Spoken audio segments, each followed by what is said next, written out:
शांताकारं भुजगशयनं पद्मनाभं सुरेशं विश्वाधारं गगनसदृशं मेघवर्णं शुभांगं लक्ष्मीकान्तं कमलनयनं योगभिर्ध्यानगम्यं वंदे विष्णु भवभयहरं सर्वलोकैकनाथं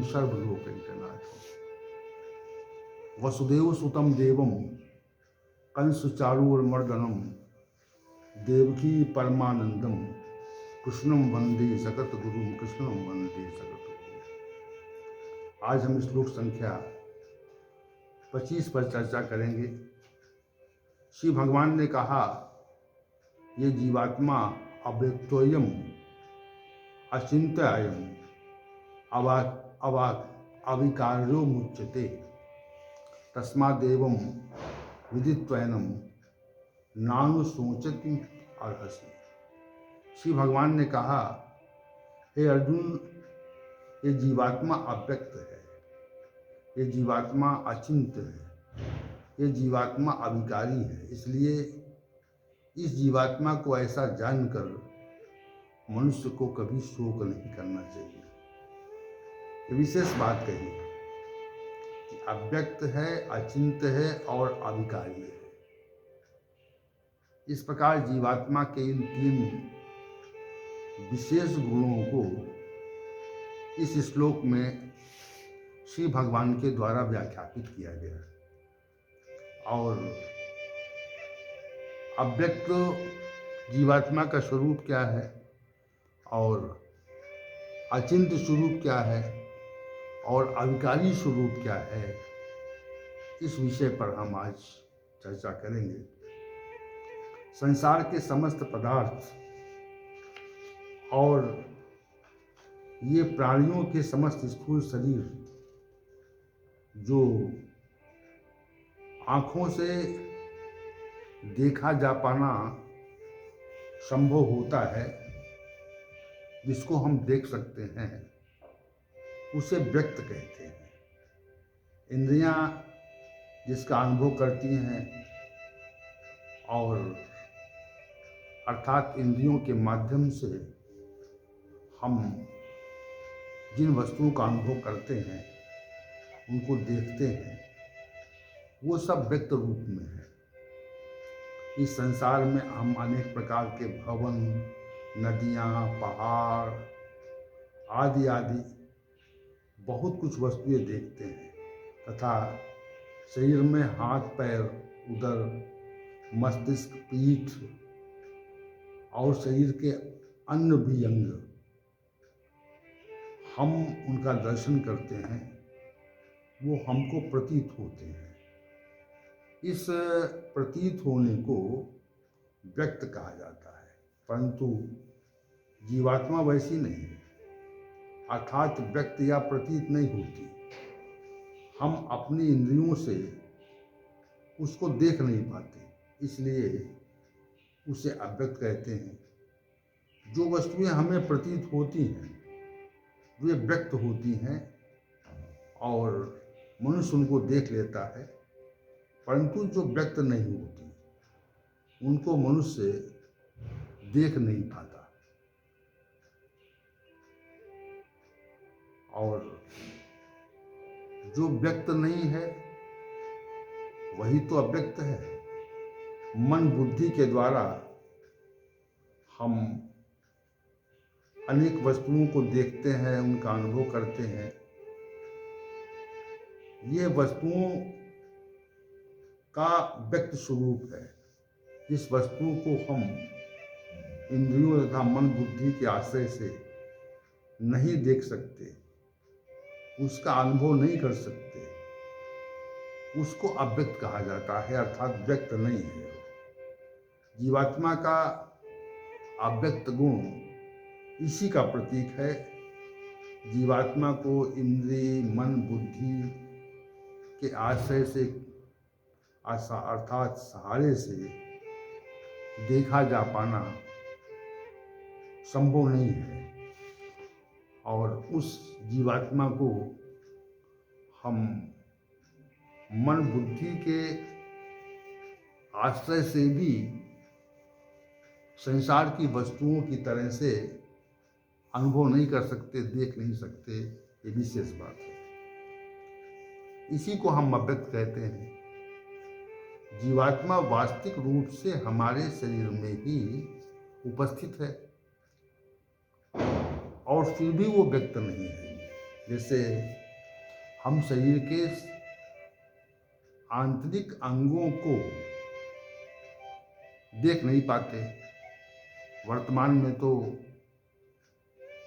हमारे शरीर के जो अंग हैं वो अनेक उपकरणों के माध्यम से हम उनको देख लेते हैं और वर्तमान समय में विज्ञान इतना विकसित हो गया है कि हम अपने शरीर के अंगों को किसी उपकरण के माध्यम से, किसी टेलीविज़न के माध्यम से देख लेते हैं।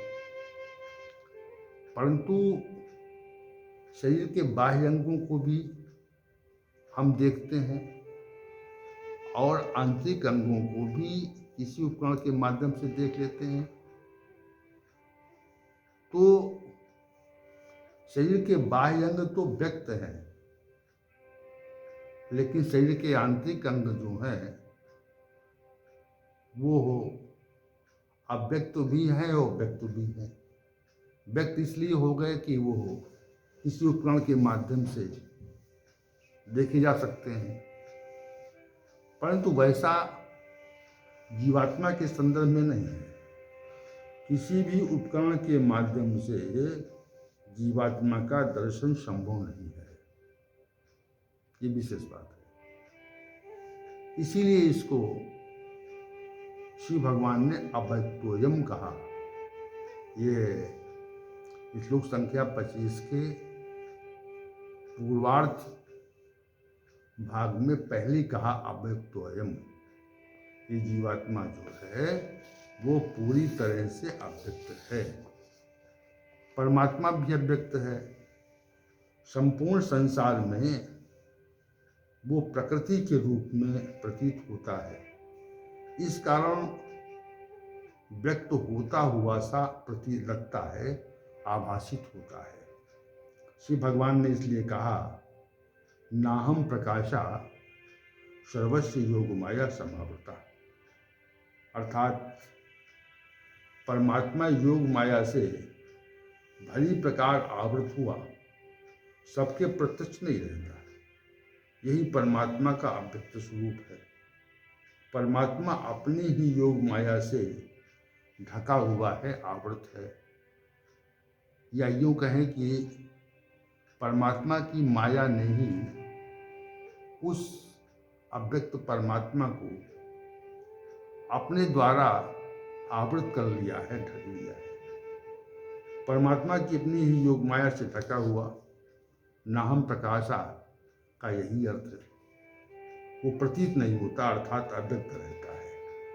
प्रत्येक ज्ञान का प्रकटीकरण वाणी से होता है, पर वाणी परमात्मा के विषय को व्याख्यापित करने में समर्थ या सक्षम नहीं होती। इसलिए परमात्मा को अव्यक्त कहा जाता है।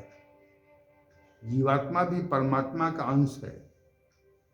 इस कारण जीवात्मा का गुण भी अव्यक्त कहा जाता है। ये जीवात्मा का विशेष गुण है कि सांसारिक पदार्थों की तरह से वो प्रकट नहीं होता, वरन साधना में साक्षात्कार से उसका अनुभव किया जाता है। और ये परम विलक्षण स्थिति है कि उसका अनुभव किया जाए। यहाँ पर जो श्री भगवान का कथन है वो ये है कि जीवात्मा पूरी तरह से अव्यक्त है। वो हो मन, बुद्धि, इंद्रियों अथवा किसी भी उपकरण के माध्यम से उसको हम